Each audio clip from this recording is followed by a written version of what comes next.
Pro Group Management. Workers' comp that works for you.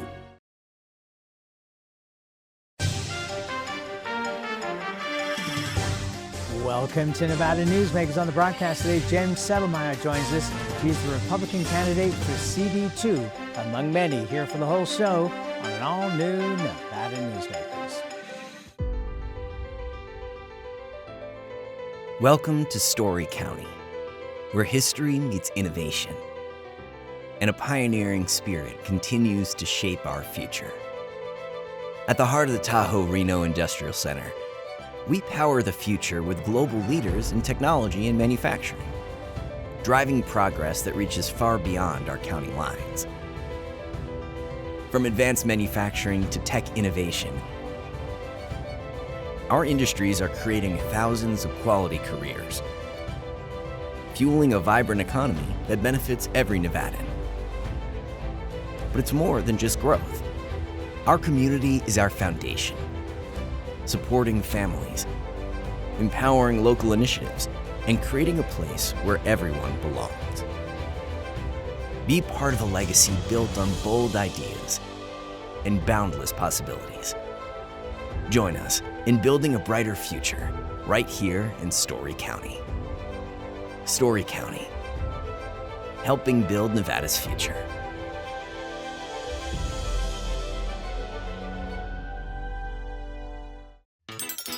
Meet Nevada Health Link, Nevada's official health insurance marketplace. Your link to savings, selection, free assistance, and name brand health insurance, where 90% of enrollees lower the cost of their monthly premium. Everyone deserves access to quality health coverage, no matter your income or family size. Visit NevadaHealthLink.com. A few minutes could save you hundreds of dollars per month.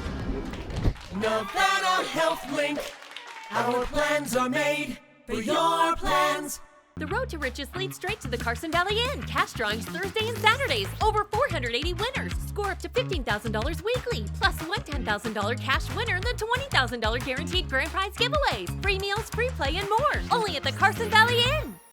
This is Nevada Newsmakers with host Sam Shad, a no-holds-barred political forum. Now, from the Nevada Newsmakers broadcast headquarters, here is Sam Shad. And back on Nevada Newsmakers, we're delighted to welcome back to the program James Settelmeyer. He is a Republican candidate for CD2. It was no surprise to me that you would be the obvious choice for so many Republicans, knowing your history in the state, and especially in CD2, but across rural Nevada. And that's such a big part of CD2. What was your reaction when you found out? Well, first of all, how did you find out that Congressman Amodei wasn't going to run for election, and what were your first thoughts? I appreciate that, Sam. It's great to be back. I recently found out, I think, when everybody found out. Congressman Amodei didn't exactly tell a lot of individuals his plan, to say the least. So I was actually at work, and all of a sudden my phone starts going off the hook. People ask me, how long have I known? What's going on? And I'm having to answer them saying, I don't even know what you're talking about. And then you finally look at your phone and go, oh, wow, okay, that's shocking. Because obviously everybody felt pretty well that Congressman Amodei was going to continue to run. He had said so about 30 or 60 days out again. And so on this program just a few weeks earlier, we were talking about it. Yeah, but I think he also, typical situations where he always made sure to caveat it, and I think he kind of indicated, check back with me in 30 or 60 days. And obviously he decided to change and not to run. All right, so you have a life. You have a ranch, a beautiful ranch in Gardenville with some of the most amazing views of Job's Peak. It's a working ranch. One of the things I've always respected about you is that nobody can outwork you. Even when during the legislative sessions, if you were coming in to tape with me at 7 o'clock in the morning, you had already finished doing ranch work before you got to me, and you were telling me about the ranch work you were going to be doing after you got done with session, which reminded me of a Democrat, funnily enough, Bob Sater, who was the chair of the Assembly Judiciary Committee, who had told me for years, he was my attorney, and he had told me that he couldn't afford what you got paid in the legislature to not continue with his attorney practice. And so every weekend and nights, he would go to the office and continue his work. So if you go to Washington, D.C., you're going to be gone a lot. What happens to the ranch, and how do you feel about that? Yeah. Luckily, I have great family from my brother-in-law and my oldest daughter who are working on the ranch currently. And we're going to have to seek somebody. I don't know what you're doing in your spare time, but we could definitely use some extra hands around. Yeah, you don't need my hands, trust me. I don't know one udder from the other. We have a great community, though. I have several friends that have stepped up and it's like, hey, anything you need, we'll help out. When we do our brandings and things of that nature, it's not even a question. We just put a call out to some friends, hey, we're going to brand on this day. Next thing you know, we got 20, 30 volunteers, and the only requirement is you make sure to feed them, is what my father always said. So we'll go to the JT afterwards and have a good Basque lunch and get some work done. But it will be a little bit sad because I am used to the idea of waking up in the morning, as I did this morning, went and fed 300 cows, and then start the day, and then go do something else. So, but whenever I'm around, as Congressman Amity always made sure to come home, because I think that's important. Yes. You need to be able to go to the store and take the proverbial half hour and a half gallon of milk purchase. Going to the local store and buy some milk real quick and not getting out there for a while. My daughter just last night says, okay, I'll go get this, you go get that, and we'll see how many people stop you. And there was about 4. So it's important to do that. It's important to interact with everyone. Well, and you've been doing that for a long time. I mean, you just did the whole Lincoln Day circuit. So, apart from the obvious, like the economy and the war, what other things were people talking to you about? Well, I've been on the Lincoln Day circuit which is a term for the Republican Lincoln Day events across the state of Nevada. So I've been doing those for 5 years at least and going to all of them. So it's a great opportunity to get out there and talk to people about the different projects, the different things that are going on in their community. They're worried about the protection of the natural resources, but want to make sure to utilize those natural resources as well. So you have a lot of startup mines and things of that nature that want to get going, but they got to get through the permitting, the paperwork, and we have to make sure that they are going to protect those natural resources. So it takes a little bit of time and a little bit of process. Recently, the federal government changed their process, which sped it up considerably. However, that then lands at the state of Nevada to do our jobs and our diligence, which by statute, Nevada revised statutes, we have to have certain time frames so that people can look at those projects, weigh in on those projects, and try to have concerns and issues addressed. One of the big things, of course, is going to be land spills, and you are very familiar with that topic. What are your thoughts on this? Catherine Cortez Masto introduced, really reintroduced the Douglas County lands bill. Congressman Amity has been working tirelessly on lands bills, including ones that weren't necessarily appreciated in Southern Nevada.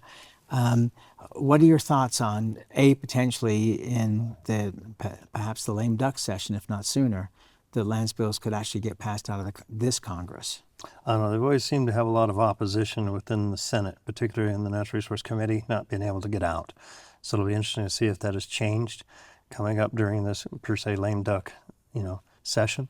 I look at the lands bills as just common sense. When you're looking at the state of Nevada, which is far more than 85% owned by the government, and there are certain areas, whether it's necessary for a road in order to make it more convenient for people to get from location to location without the backlog of traffic, it's important. And as you look at the checkerboard pattern in the state of Nevada, and just it's not even a situation of gaining more land, but just allow people to trade the red checkers and the black checker pieces so that they then have a little bit more control of their own properties which they own, which right now they really don't, because you can't get from one checker piece to the other checker piece without having a long, drawn-out discussion with the federal government about how to utilize the land that you literally pay taxes on today.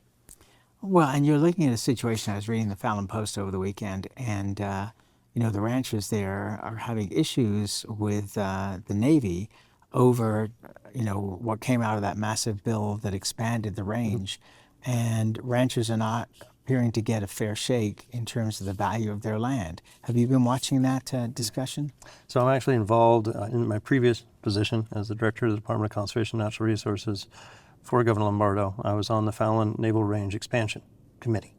and talk to those ranchers and farmers that are out there about some of those concerns and issues. And it really comes down to a situation. It's not that, it's kind of like myself. When our family had 40 acres taken by eminent domain to expand 395, it wasn't really a question of should it happen.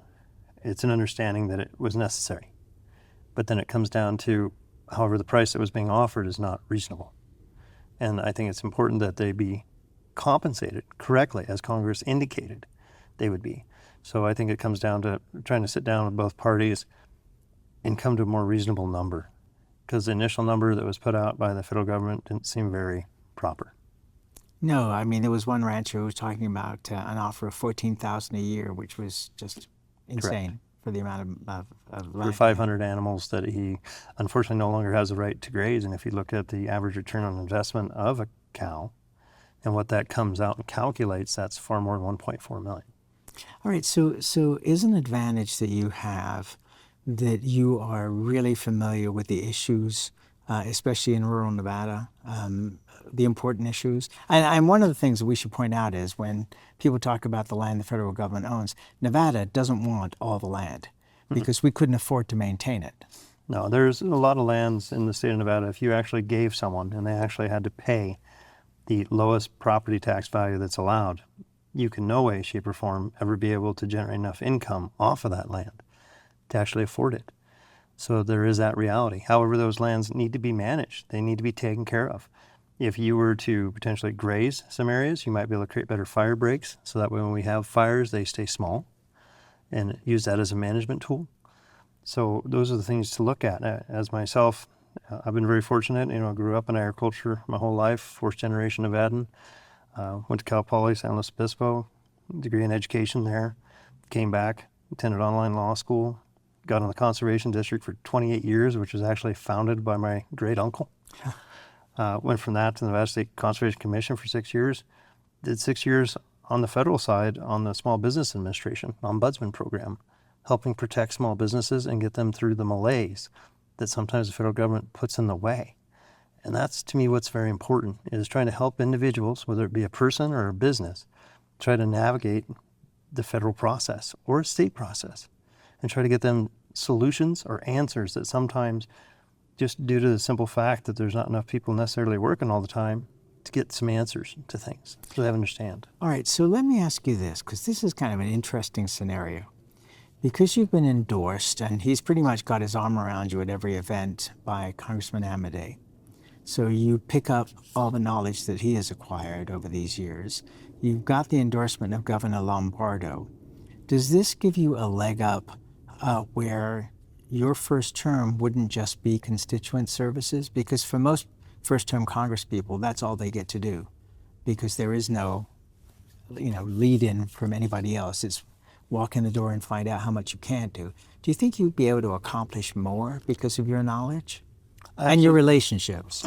I think that the relationships across the state of Nevada, and of course Congressman Amodei and Governor Lombardo, I'm going to be able to step into the position, be able to have the ability to convey those thoughts and concerns to the rest of the members of Congress, and hopefully that will have the opportunity to make sure that those voices are heard and that they understand some of the unique issues that the state of Nevada faces. You can go to the American Land Exchange website by a gentleman by the name of Ken Ivory, a friend of mine in Utah, and you can see the divide, the amount of land that is owned by the federal government in the state of Nevada and the western states versus the east. And sometimes they just need to learn more about that representation and land ownership, so that way they have an understanding of why it's so important in the West, that interaction between the federal government and the state government. I'm going to make a brief point here, because I say it all the time on this show.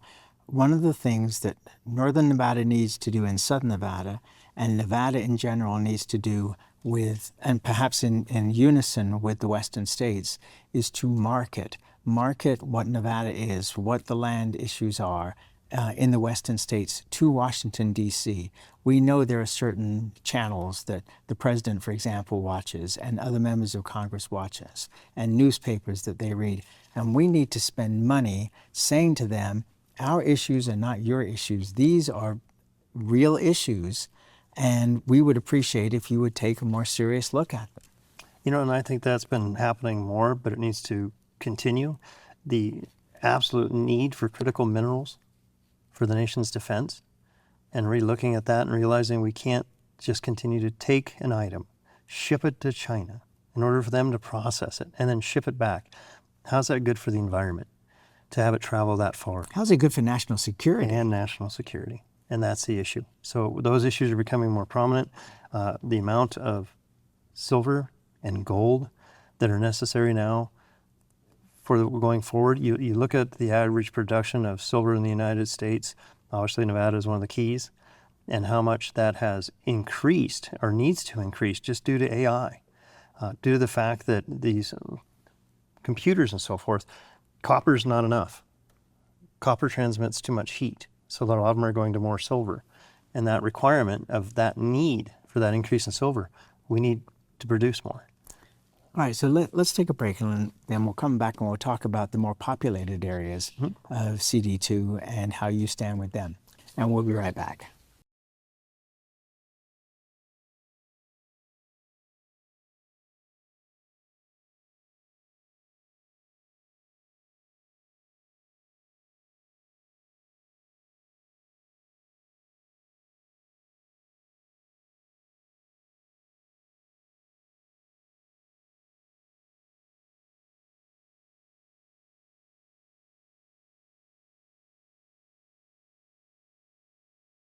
The trucking industry is the most resilient link in the supply chain.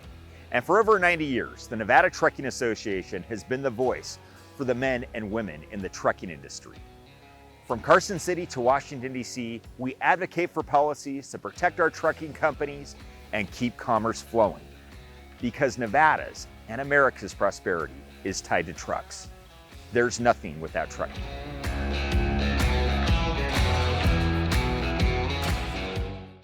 As you know, Reno is booming.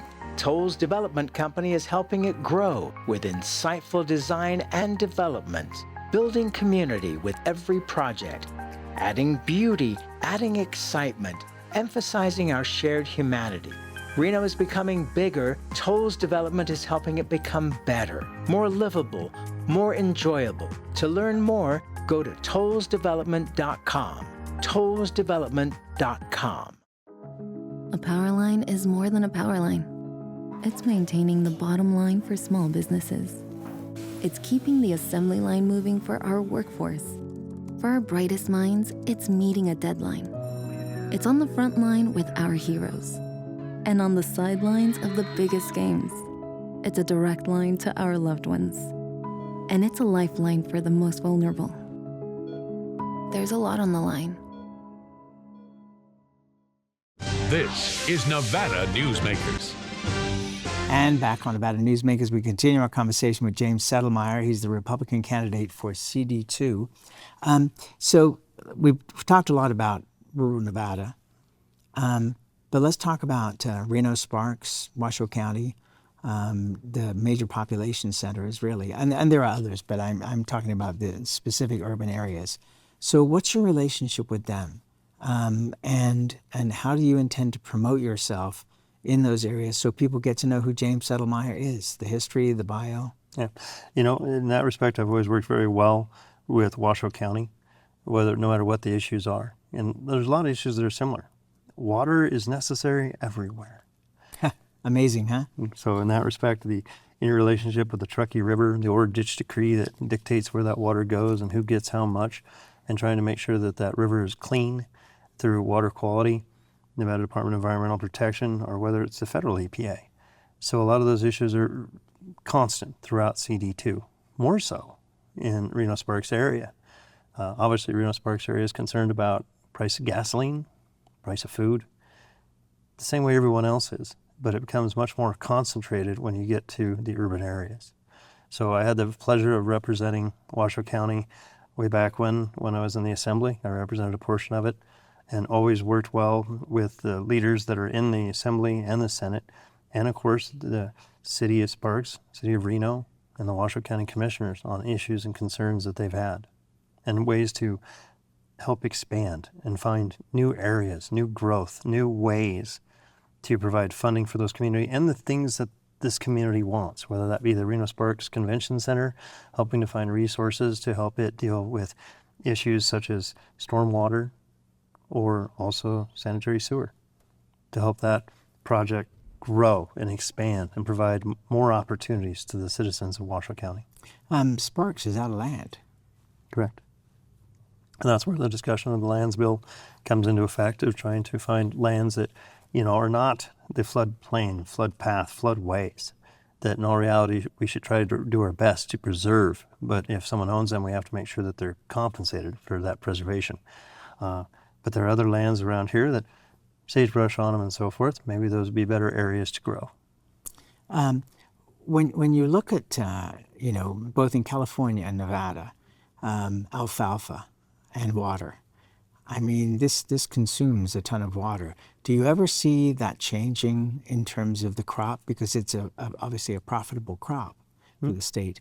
But when you have the water needs, how do those balance out for you? When you look at the different crops that are out there, my family at times will decide to go garlic because it uses the water earlier in the season. Some people have tried hemp, thinking that that'll be the next great crop. And for some people it has been, and for others it has not. It comes down to an individual situation. But when I look at flood irrigation, from the rivers, that's what we need to continue, because that helps to recharge that groundwater aquifer, which so many of us utilize for drinking water, domestic wells. We need to have that sponge reabsorbed. So when it comes to the aspect of flood irrigation, I'm fully in belief we need to continue that as much as possible. We did just recently acquire some funds from the federal government in the state of Nevada, and the governor was gracious enough to make sure it went into the right account. And I say that because originally it was not in the right account, so we could never utilize that for groundwater purchases, for retirements in areas that are overpumped and overappropriated. Willing buyer, willing seller only. And that's all across the state, right? That was all across the state, and so we had $25 million for that purpose, and we spent funds in Clark County, we spent funds in Diamond Valley, Nevada, so all across the state of Nevada, some up here in Washoe County as well, to look at the issues and concerns that they had and said, this probably isn't the best place to have this water utilized, let's retire it, it's overpumped and overappropriated, and try to address some of those concerns that the state has had for a long time. All right, let's take another break. More with James Settelmeyer, running for CD2 after this timeout. At Nevada Urban Indians in Reno, your health is our priority. Our medical clinic welcomes everyone. We accept all insurances, ensuring quality care is within reach. Nevada Urban Indians, your partners in health. Retail's impact on Nevada's economy? Enormous. 8,600 businesses, large and small, employing 145,000 workers. And last fiscal year, retail paid tax on nearly $60 billion in sales.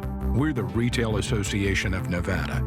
We support retail, we help it grow, and we mean business. RANNV.org. 2025 is bringing big changes for Nevada businesses. If you have more than 5 employees and have been operating for 3 years or more, you must now comply with new state retirement plan mandates. The Vegas Chamber 401k plan makes it easy, offering a proven, customizable, and cost-effective plan for employers and employees to save with tax advantages. Visit vegaschamber.com to explore options and see how the Vegas Chamber can help you start saving for your future. Nevada Builders Alliance has been protecting the interests of the construction industry for over 50 years. Our programs save members thousands of dollars every year and allow them to provide much-needed benefits to their employees.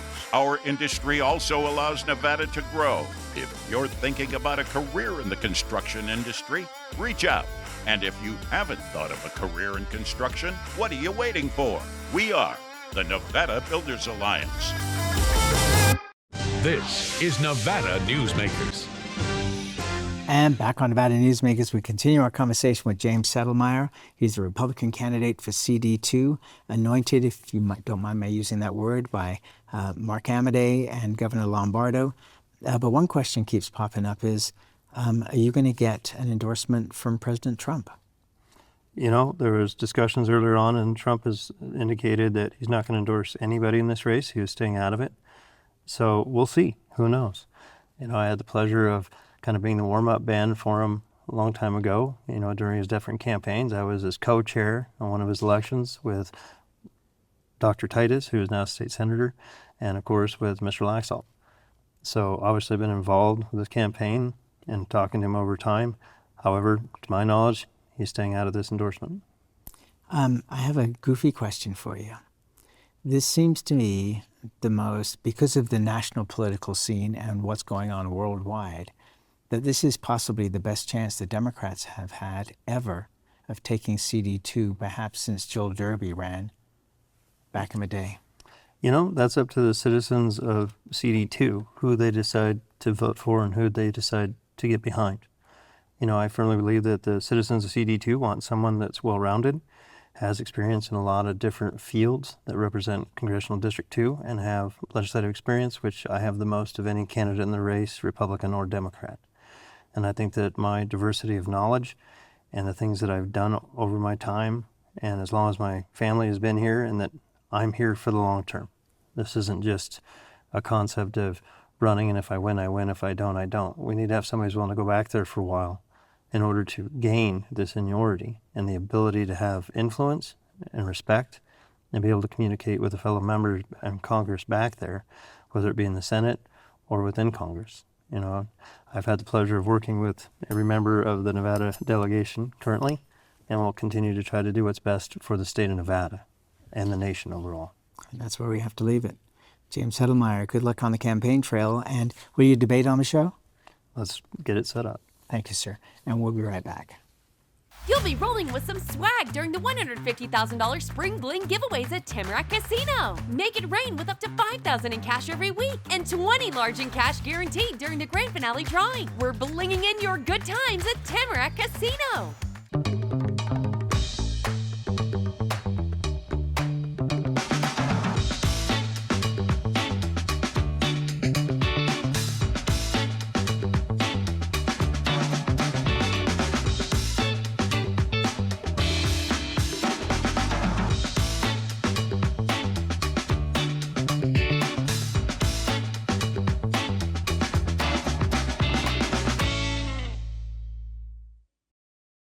We're the Peters family, 2 combat veterans, our daughter Elle, and our Liberty Dogs puppy in training, Cooper.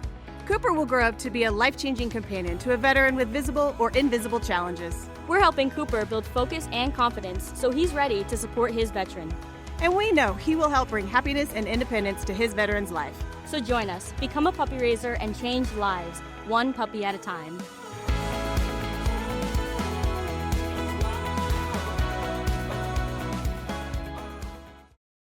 Welcome to the Ahern Boutique Hotel, where luxury and warmth come together in the heart of Las Vegas. We take pride in offering a one-of-a-kind experience for both locals and tourists. Join us for handcrafted cocktails and an unforgettable experience. Joel's Chop House, the perfect place to savor views of the Las Vegas Strip. Satisfy your cravings at the Ahern Chocolate Shop. No smoking, no resort fees, and the parking is always free. The Ahern Luxury Boutique Hotel is your home away from home. As always, you can watch Nevada Newsmakers 24 hours a day at nevadanewsmakers.com. And our archive goes back to 2002. So you can look at all kinds of historic interviews right here on Nevada Newsmakers. Thanks for watching. We'll see you on the next broadcast.